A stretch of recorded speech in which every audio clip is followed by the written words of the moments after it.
alam batin yang terlihat. Nah, ini namanya aftar. Tetapi karena dia bergerak, ini namanya badal, adalah satu wujud. Tetapi kalau aftar, wujud yang terlihat.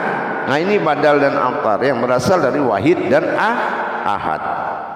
Untuk itu para hadirin dan jamaah sekalian, inilah juz amal. Inilah yang menjadi amalan pandangan 24 jam, mengamalkan diri hakikatnya Allah. Tidaklah aku lihat diriku lagi, tapi aku melihat sosok diri yang berwujud Allah. Ini yang dikatakan la maujudun illallah. Begitu juga kita mendirikan solat, membawakan diri hakikat ke dalam solat dalam 3 perkara. Terjadi rukun 3 dalam solat ibadah, ya, 3 wuduknya, 3 tahmidnya di ruku, dan 3 sujudnya. Ini juga menjadi keputusan suatu pandangan, isbatul ainul ma'rifatu. Jadi kalau kita menetapkan satu pandangan, kehakikatnya Allah adalah wujud bernama diri, bukan dirimu dan juga bukan diriku. Nah, inilah yang menjadi khariri atau ketetapan Allah pada diri. Dalam hal ini, sesuai apa yang pernah kita jabarkan mengenai kekuasaan nurani berhayatkan kepada alam, kekuasaan rohani berhayatkan kepada kodrat umat hidup, dan kodrat dari batin adalah wujud dari semuanya, asal usul dari semuanya. Jadi kalau kita sudah bisa memahami demikian, maka kita tinggal mengamalkan. Ini yang dikatakan diri yang tidak berurat, tidak berdarah, tapi seperti katanya, seperti kita melihat di dalam kaca. Apa perbedaan orang yang dalam kaca dengan orang yang di luar kaca? Kalau wujudnya sama, sama betul wujudnya, tetapi perbedaannya di dalam itu adalah rupa-rupa. Dirinya tidak memiliki seperti apa yang dimiliki di luar kaca. Diri yang di dalam kaca tidak sama dengan diri yang di luar kaca bercermin. Artinya seperti itu. Makanya dikatakan diri yang di dalam kaca ini dihalalkan dengan sebutan ahyan karajiyah, yaitu dihalalkan dalam penampakan. Dan apa yang ada di dalam diri itu, karena tidak ada makan, tidak ada minum, dan tidak bisa berbuat seperti yang di luar kaca, ini dinamakan sabitah, yaitu diri halus, laksana seperti kaca cermin itu halusnya. Jadi kalau sudah kita melihat kodrat diri seperti itu yang dikatakan la maujudun illallah. Berarti itu yang diri fana, itulah diri yang hakikat. Nah, sementara kenyataan yang di luar kaca disebut dengan sifat mu'ad, yaitu diri yang selalu berkehendak. Ini memang dijadikan mu'ad itu makan, minum, merokok, beribadah, kawin, semua perbuatan nas-nas dalam naf ini tadi terbentuk dalam wujud mu'ad. Salah satu bagi Allah menunjukkan sifat batinnya, bahwasan aku bersembunyi dalam tingkah lakuku sendiri. Nah, inilah yang menjadi iman bagi kita. Adakah bisa kita beriman seperti itu? Yang dikatakan wujud Allah pada batin, mawujud Muhammad pada rohani, nyatalah Adam pada jasad. Apakah dia beda-beda? Tidak. Menandakan Allah itu ada, wujud Allah pada batin, nyawa bagi kita. Kalau dia sudah enggak ada, berarti kita mati, meninggal. Artinya alam maut. Yang maut itu waw di atasnya sukun, berarti dia yang pergi. Ya, itu nafas. Nafas ini adalah nafas, itu adalah batin Allah. Nafas tanafas ampas nufus. Nah, dalam hal ini keimanan kita dalam tauhid diajak kita memperjalankan keimanan tadi seperti tuntutan daripada kodrat kajian tadi. Apakah kamu sudah, kata Allah, memiliki diri yang fana? Akhirnya apa? jasad yang dibawa ke masjid karena di dalamnya ada diri panah, maka tidak lagi kamu menginjak as-sajadah. As-sajadah itu apa? Nama sebuah kodrat Al-Quran.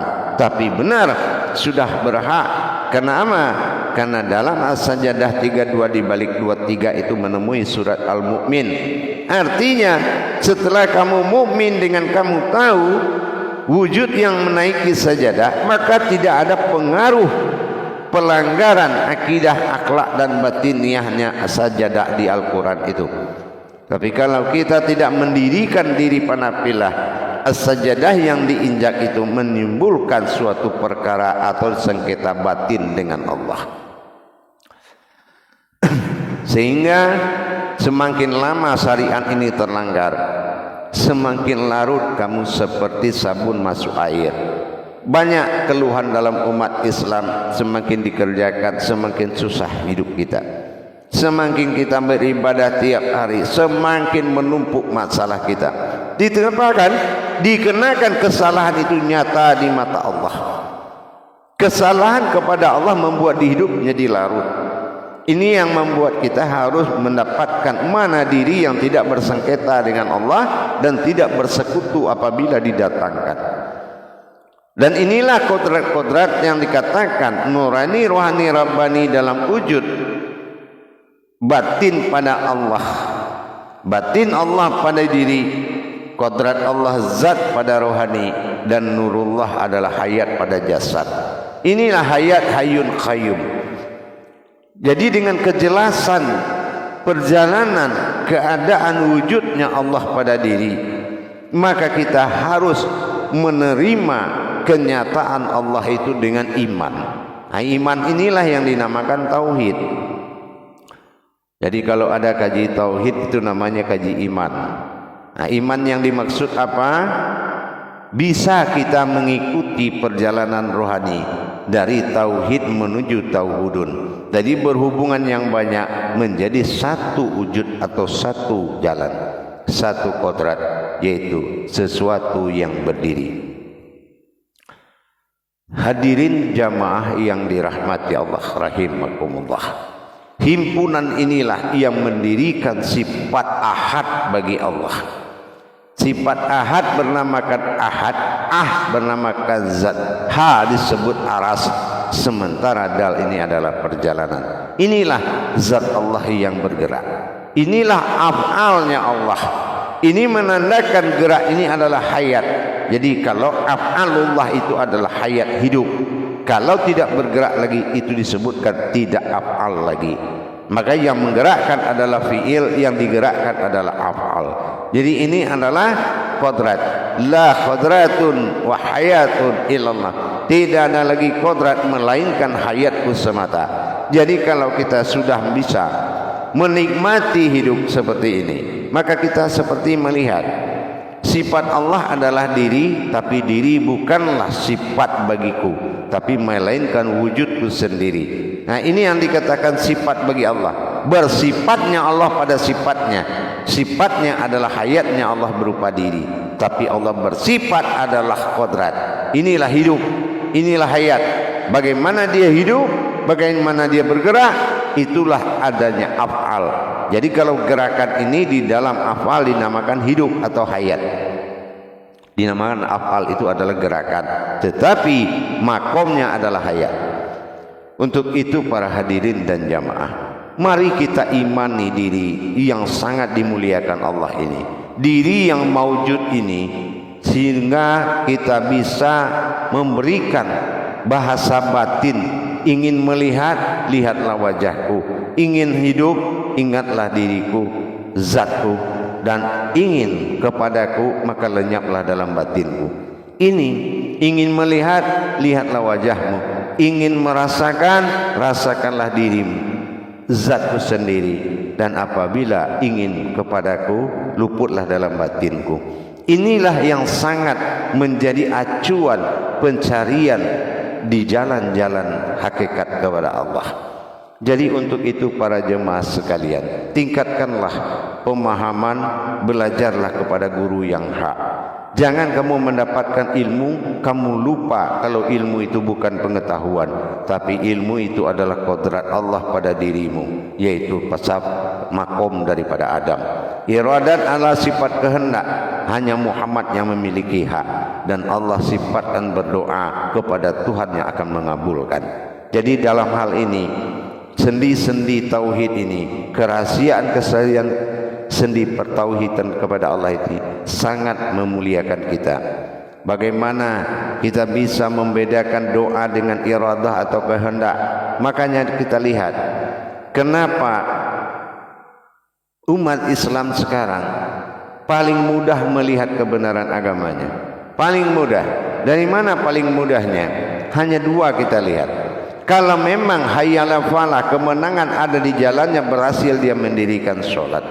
Mendirikan bukan mengerjakan, iqamati sholat, dan dia bisa benar-benar melakukan sehingga mendapatkan hayya 'alal falah, yaitu kemenangan. Kita lihat kehidupannya, apakah kehidupan yang terijabah itu sudah terlihat? Memang tidak bisa dilihat dari kehidupan ala duniawi, tetapi bentuk wujud dunia itu pasti ada hal-hal yang jinak di tangan dia, ya pasti. Yang kedua, dia tidak merasa sulit lagi dalam masalah keduniaan dan apapun ayat-ayat keduniaan. Bahkan dijanjikan seolah-olah dia hidup selamanya, saking dimudahkan oleh Allah. Yang kedua, dilihat dari sisi doa.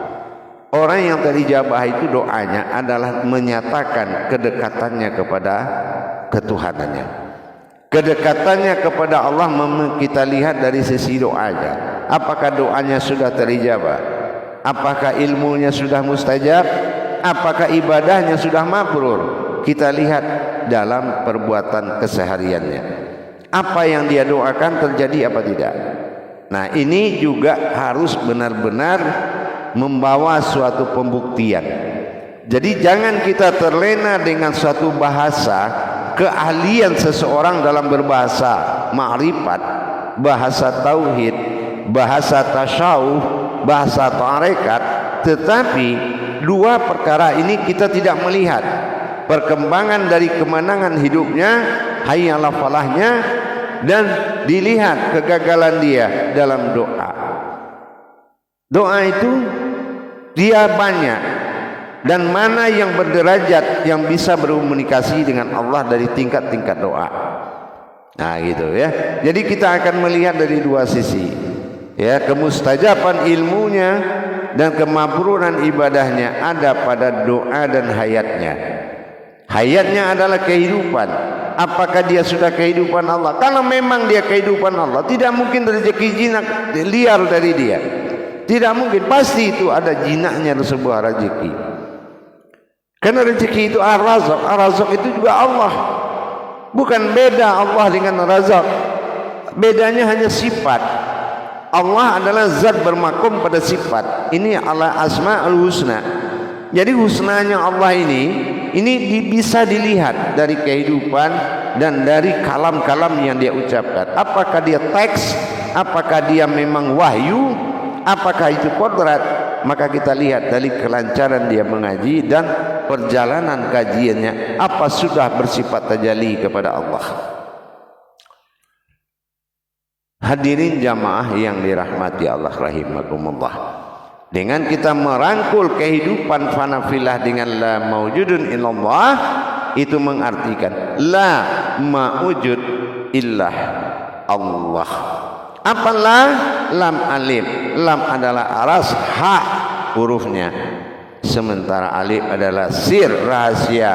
U berarti ha dengan u asal katanya dari la, jadi jatuhnya ha dengan u, berarti hu a aku. Nah ya, tidak ada yang maujud. Nah gitu, la maujudun illallah. Nah, la maujudun illallah. Aku tidak ada yang maujud, dan aku adalah Tuhan yang bernama Allah. Nah gitu ya. Jadi mendirikan kodrat-kodrat Allah berwujud diri dinamakan diri hakikat bagi Allah atau hakikat Allah adalah diri. Ini butuh penghayatan dan pemantapan keputusan batin kita. Bukan sebuah amalan, tetapi manusia itu adalah amalannya Allah. Karena dia zikirkan dengan mata batin, dia zikirkan dengan si rahasia, dan dia tasbihkan dengan batin pada markubah. Berzikir dan bertasbihnya Allah dan alam, sehingga hayatlah suatu kehidupan. Itulah kita. Kita dalam bahasa ini adalah maujud. Jadi dengan adanya pemahaman, peningkatan pemahaman